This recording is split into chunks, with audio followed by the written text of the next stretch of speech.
and very happy of being here. Thanks, Adina and Riccardo, for the invitation. And I will give a very, a glance, a short idea of some of the results we have on this project.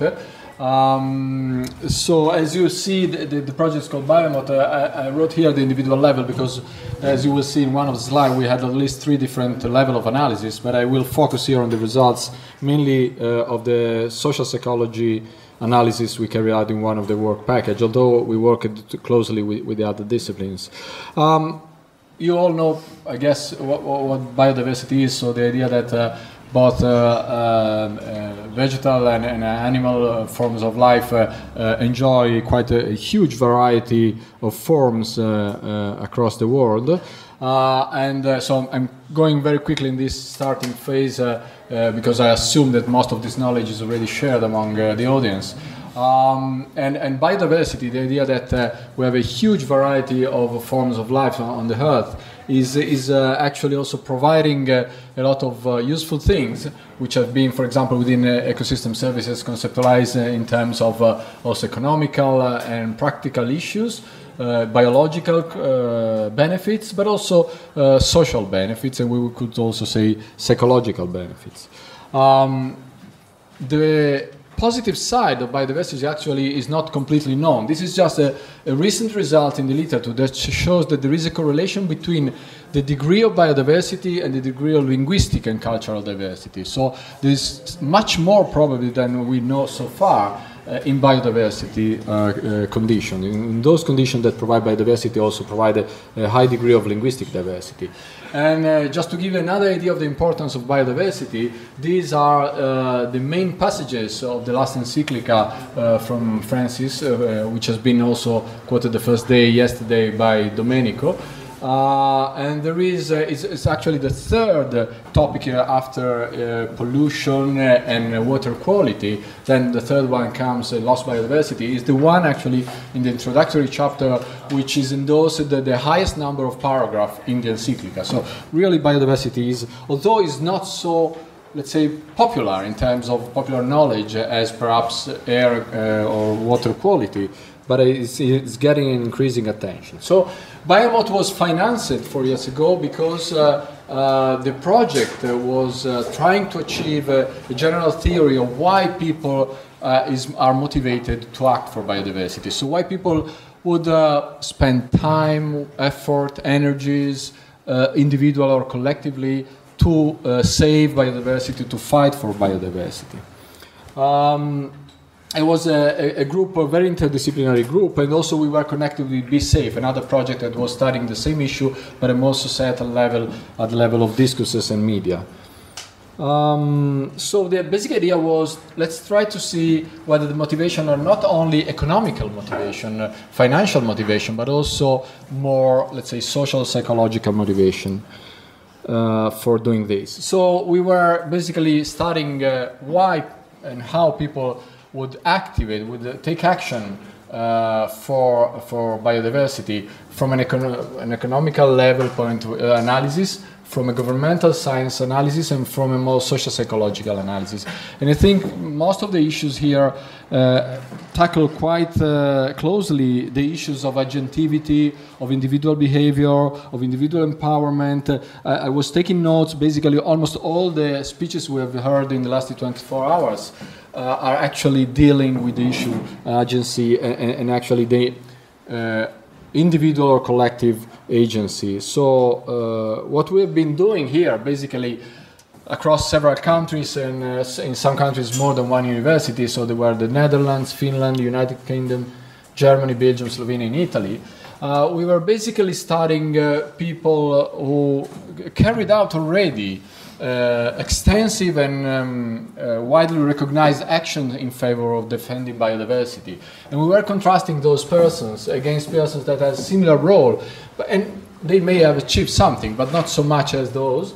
Or people, well, this is probably too much, but people that were putting effort or agentivity, if you wish, on different issues. So not on biodiversity, but maybe on social causes or other things. And we were studying mainly kind of very wide issues, so not only public sector, private ones, and civil society as well. And we were collecting many case studies in each of these 7 countries, so encompassing, if you wish, many different kinds of biodiversity. So from food to forestry to natural resources, so very wide range of biodiversity protection. These were just examples. Some of these were, I mean, really not common people, in sense, people that through their life achieved also quite outstanding results in terms of initiatives and agency, I would say. So in media or in protection of wildlife, etc. And how did we work? We worked with a quantitative approach, with a questionnaire, and with a qualitative approach through life history. So the basic idea was, with the questionnaire, we want to have a snapshot, an image of how and under which respect these persons that took quite a lot of agentivity for biodiversity are different from other people. And with the life history, we try to understand why that's the case, how this different profile, how this different person, this different agentivity came out from her or his life. This is an example of the result, maybe one most standard one, which tell us that some of our data fits with some of the basic or most known present-day theory in psychology, which would say that values are useful in order to promote beliefs and attitudes, which in turn promote moral norms, which endorse or facilitate action, agentivity for protecting biodiversity. And this is coupled in this model is reinforced with some contextual knowledge, if you wish, or contextual situation, which are descriptive norms and injunctive norms. So this gives a snapshot of the fact that some of these people are having this agentivity because they have probably a specific profile which we try quantitatively to analyze in terms of not only behavior but identity, values, attitudes, and motives which stay behind this agentivity. But the most important part, we think, was not so much on this snapshot but in the dynamics through the life history. I'm just skipping the method. So we basically carried out very deep life history interviews to understand how in different life stages these persons recollect certain events and activities which later on brought that agentivity. And you see, this first part is about childhood.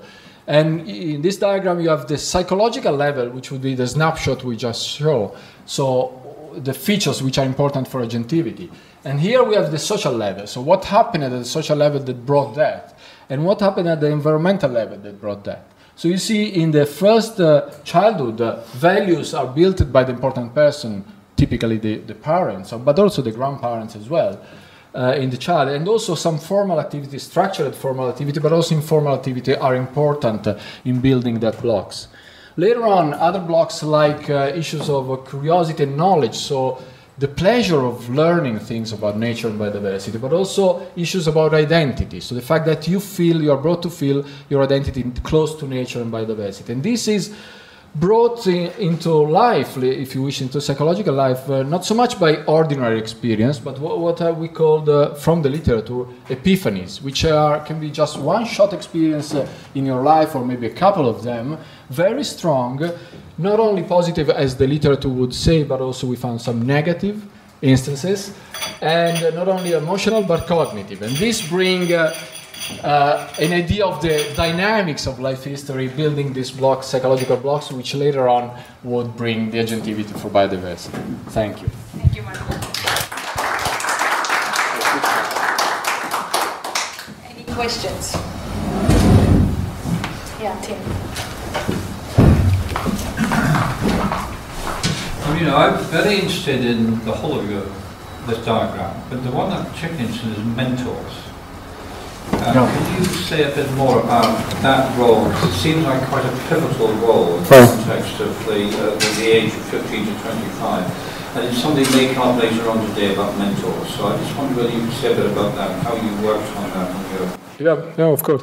Oh, that was, you're right, quite a pivotal role in the sense that parents and grandfather or the close family was the crucial one at the beginning, let's say the triggering, the starting point. But actually, all the process is scaffolded, we would say in a psychological term, by other important persons, which quite often were adults, sometimes peers, but actually we found a lot of adults, which could be like a coach, teachers, other relatives. So that's different from person to person. So it's difficult to say one or two key mentors that are always the same. But this range, more or less, was covering all the mentors that became important, as you see, when these activities become more like involving also learning. So it's not so much about bringing out there for curiosity, for connectedness and emotion, but also about learning. So this kind of coaching, teachers, and other possible figures. Yeah. Just one further very brief comment. I think you guys in the transformative side should look at this diagram with some care, because in many ways this is the seedbed for a transformative society. And it strikes me that some of the work you've done, those on nature conservation, could be applied to different energy flows that Marcus was looking at, could be applied to different forms of social. I fully agree. I'm just wondering whether we could pick up on this, because it seems to me have great value for many other bits of research in this room. Yeah. Thank you. I fully agree, and it was a little bit of the discussion I think we had in the subgroup before on this time dimension in all this agentivity construction, basically. So the construction of agentivity requires time. Although, I mean, as a psychologist, I can agree that sometimes you can have spot interventions which could be still effective. I mean, yesterday someone was talking about nudge, so you can work with something which works short time or immediately. But, you know, if we want to look far ahead, we need to think to long-term processes such as this kind of ideas. Yeah. What are your recommendations? Who should change what policy or something to follow up on your results? Yeah, actually, this is the point where we are working right now, because we are trying to distill out of the results some possible practical things. And we had a brainstorming a couple of weeks ago where we are listing like a number of possibilities, and we also have to merge these possibilities, which of course can do with teaching, but also informal activities. I think that the effort has to put it in a more creative way that most of us also we feel are a little bit constrained in order to tackle present-day interest and motivation of the youngsters. Because, for example, in all this recollection, new media, for example, were not quoted so much because that was, of course, a generational gap. But so we have also to think how to transform this into policy implication, which deal not only with the data we gathered, but how to transfer this to the present or the next generation. So using also new technologies or different kinds. And there is a whole issue of debates about whether it's important to have a direct experience with nature, which we believe it's important, but probably you need to enrich this direct experience with nature with new technology, which were not present at that time when these people had those life histories. Thank you very much, Marino. I know there are more questions. I actually have one question, but I will take them in the discussion and in the breaks. Okay. Happy to reply. Thank you very much. So, hi everyone. Our project is SIMWOOD project. It's the main domain is forestry management, and how we are trying to work in local development with forestry resources. So I brought some leaflets. It's a large project with 28 partners in 11 countries. And so the background is there are a lot of forestry resources in Europe that is locked because a lot of owners and small areas and different owners or so different conflicts, different uses with. So everyone wants to use, everyone feel that have rights, but some interests are competing with others. So the project has a huge part on technical development of models of management and thinning practice. So to improve a technical on forestry management things, and a part about governance and negotiation and the implication of stakeholders in the management process. So there are 5 domains: forest governance, forest ownership, forest management, forest functions, and forest harvesting. And I'm a psychologist, so I'm trying to work with my colleagues in engineers. And we are opening space to social participation in forest management. And one part of this project and one methodology is regional learning labs. So we have 14 regions for case studies in Europe, and I am a coordinator in Castilla y León. And the regional learning labs are like a social laboratory in each area to put together different stakeholders with different profiles, with different interests, to look for, identify problems that difficult the wood mobilization or the use of the natural resources in that territory, and to look for solutions between them or among them to improve the local development with the local resources, mainly natural resources. So that is what what we are doing. The project is started last year and will finish in 2017. And it's a huge group of researchers with technical and social research. That is it. You have a leaflet. I have a poster there and the web page. Okay. Sorry. Thank you, Fátima. Thank you. Any questions? Yeah, Tony? Just briefly, I was wondering, maybe you said it and I missed it. I was just wondering, are you looking at land use change at all as part of this portfolio project? Land change? Land use change to forestry. Yeah. Is that part of it? Yeah. Yeah. In Castilla y León, we have 2 regions. One is an old forestry region, so the people are very attached with forestry issues. And in Palencia, it's a new forest region, so they are becoming bee forestry. So we want to study the problems and they look for solutions with them. So it's, and some part of the project is mushroom issues or different uses at the same place with living together.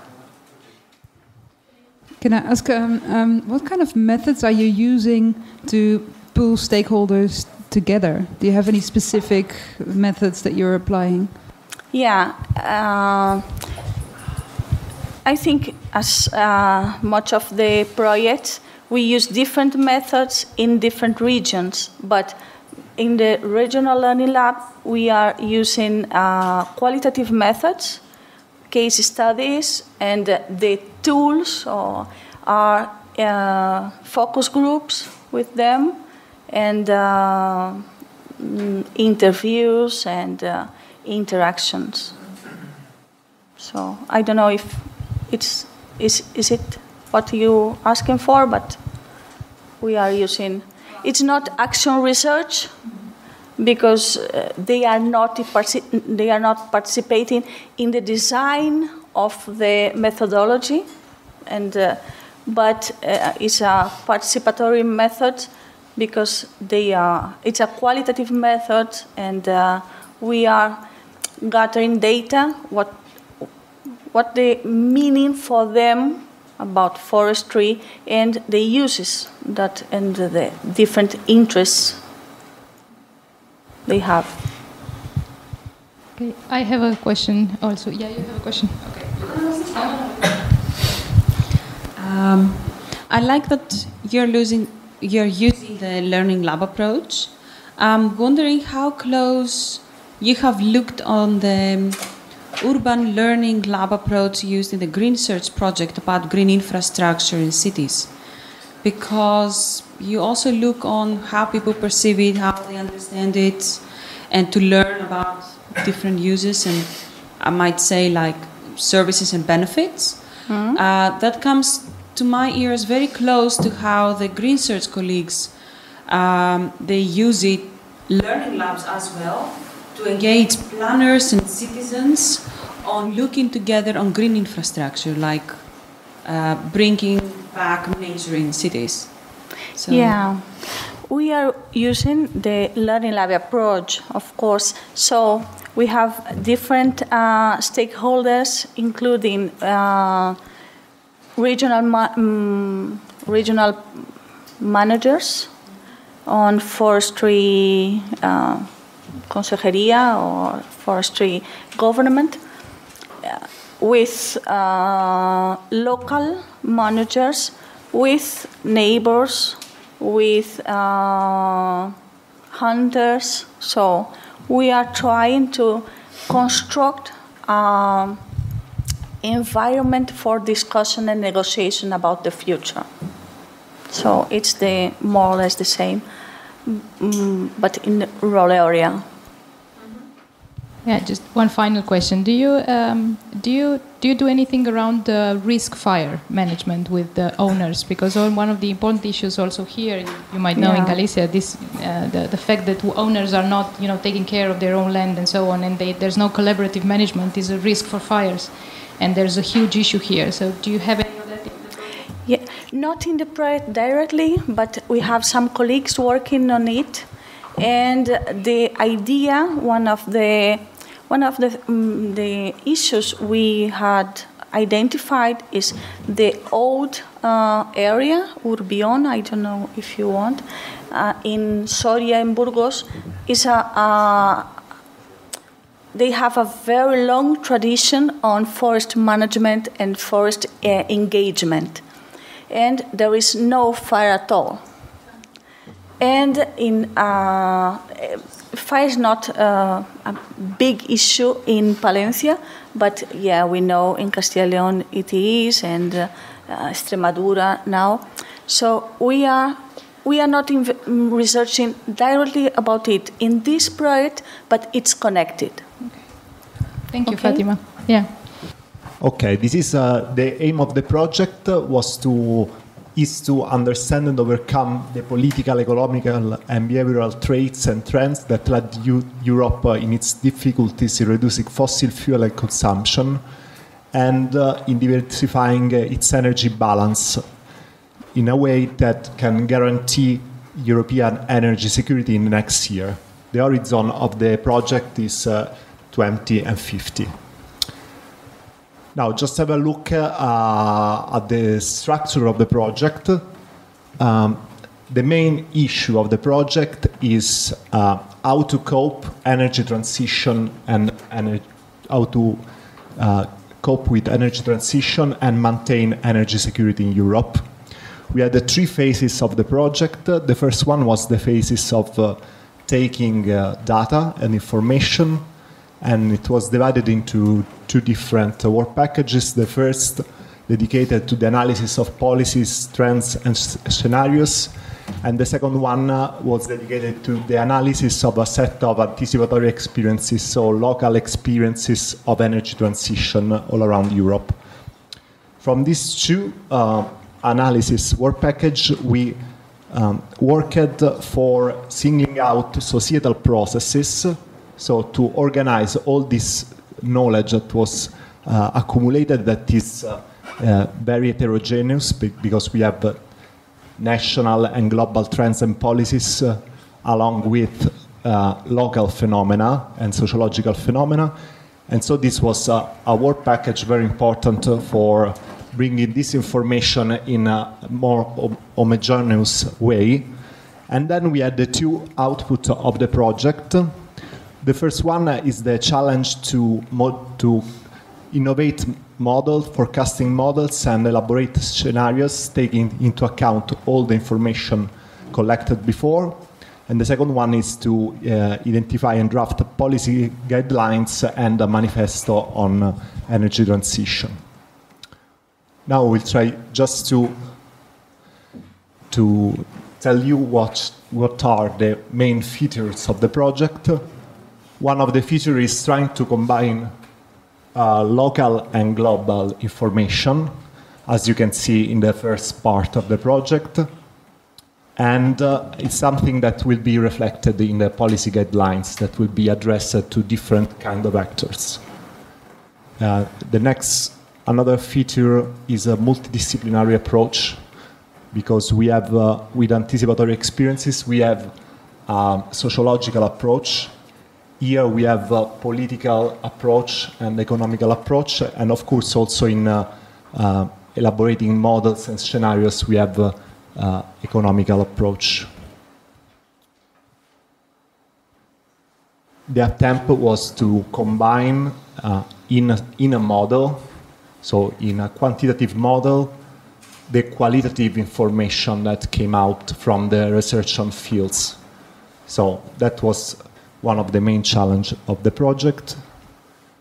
And as you can see, it was it was formulated, planned like linear progress. So in the first step, go to fuel, second step, that go to fuel, third step. But we had also autonomy of results in a different phase of the project. So what will be the result? We are quite at the end of the project. We hope to have multidimensional knowledge, innovative models, and effective policy. Okay, that was just to try to give you.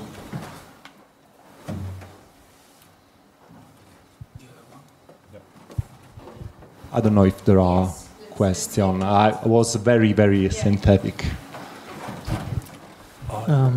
Giovanni, you said that one of the challenges was to integrate quantitative and qualitative results in innovative models. How do you, and you said you're near the end of the project, do you think you have achieved that goal? And are you the person to ask more about the coffee break, about the models, or is that someone else? Okay, I think we got some results, very interesting.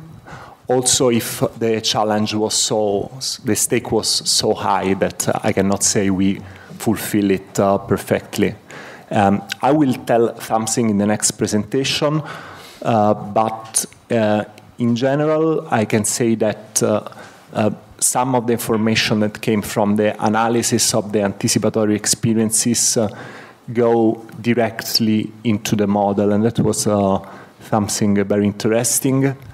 And other information were processed in the middle way work package and became a little bit more homogeneous with other information, and so maybe lost some part of their heuristic power. But I think that we get some results.